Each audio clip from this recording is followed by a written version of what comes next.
Pemirsa, program pembagian seragam sekolah gratis digagas Pemkab Mubah untuk puluhan ribu siswa SD dan SMP.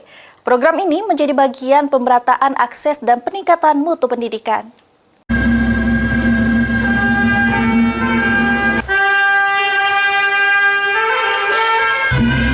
Pemkab Musi Banyuasin meluncurkan program pembagian seragam sekolah gratis bagi siswa SD dan SMP se-Kabupaten Musi Banyuasin. Yang mana program ini adalah untuk mendukung, ya Allah, limpahkan. Dalam kata sambutannya, Bupati Musi Banyuasin M. Toha Tauhid menegaskan, pendidikan merupakan pilar utama pembangunan daerah.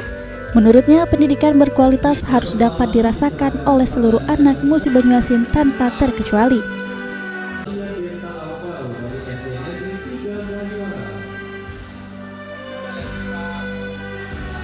Pemkab Mubah mengalokasikan lebih dari 20% APBD untuk sektor pendidikan.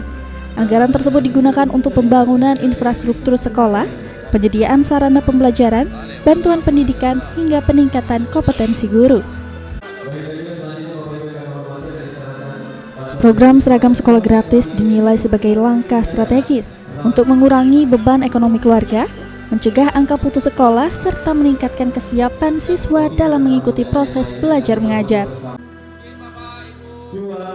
Ruzi Iskandar, PAL TV.